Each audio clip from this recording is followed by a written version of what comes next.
അച്ഛനും അമ്മയും ഇല്ലാത്ത ഒരു പാവം പെൺകുട്ടിയായിരുന്നു ഹെലൻ. ആരോരുമില്ലാത്ത ഹെലനെ മാഗി അമ്മുമ്മയാണ് എടുത്തു വളർത്തിയത്.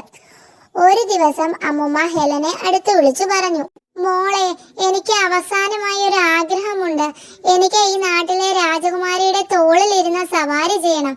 മാഗി അമ്മുമ്മ പറഞ്ഞത് കേട്ട ഹെലൻ ഞെട്ടിപ്പോയി. അപ്പോൾ അമ്മുമ്മ പറഞ്ഞു, നീ പേടിക്കണ്ട, നീ ഇപ്പോൾ തന്നെ കൊട്ടാരത്തിലെത്തി എന്റെ ആഗ്രഹം പറയണം.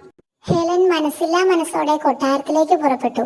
വിശക്കുമ്പോൾ തിന്നാൻ ഒരു സഞ്ചി നിറയെ അരിയുണ്ടയും അമ്മുമ്മ കൊടുത്തു. നടന്നു നടന്ന ഹെലൻ ഒരു കാട്ടിലെത്തി. പെട്ടെന്നതാ ഒരു പെൺകുട്ടിയുടെ കരച്ചിൽ. ഒരു ഗുഹയിൽ നിന്നാണ്. ഹെലൻ വേഗം ഗുഹയ്ക്കകത്തേക്ക് ഓടിക്കയറി. പെട്ടെന്ന് ഗുഹയുടെ വാതിലടഞ്ഞു. അതാ ഒരു ഭൂതം. അഹഹഹ, ശബ്ദം മാറ്റി കരയുന്ന ഭൂതമാനാൻ. ഹെലൻ പേടിച്ചു പോയി. എങ്കിലും അവൾ ഭയം പുറത്ത് കാട്ടിയില്ല. നീ എങ്ങോട്ട് പോകുന്നു? ഭൂതം ചോദിച്ചു. ഹെലൻ കാര്യം പറഞ്ഞു. ആഹാ, വാലുള്ള കുമാരിയുടെ അടുത്തേക്കാണല്ലേ? ഭൂതം ചിരിച്ചു.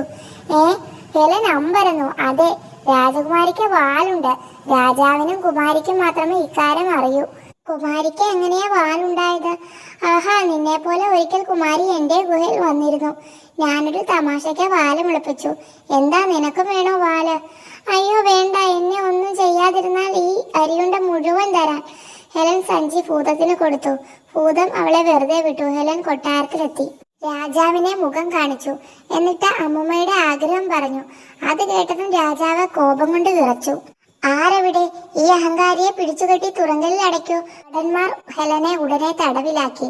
പിറ്റേന്ന് രാജാവ് ഭടന്മാരെയും കൂട്ടി ഹെലനെ ചാട്ടവാറുകൊണ്ട് അടിക്കാനെത്തി.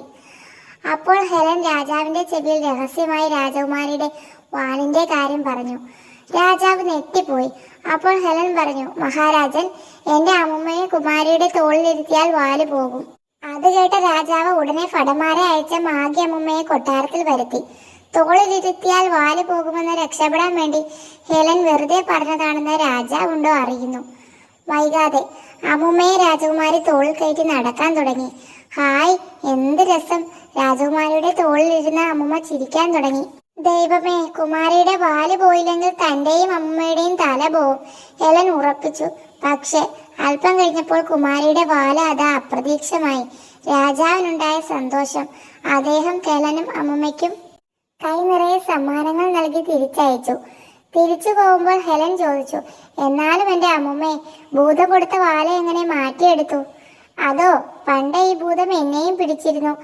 അന്ന് ഞാനും കുറെ അരിയുണ്ട കൊടുത്തു. അപ്പോൾ ഭൂതം ഒരു വിദ്യ പറഞ്ഞു തന്നു. കുമാരിയുടെ വാല് മാറ്റണമെങ്കിൽ കുമാരിയുടെ മുടിയിലെ ഒരു സ്വർണ്ണമുടി പിഴുതു മാറ്റിയാൽ മതിയെന്ന്.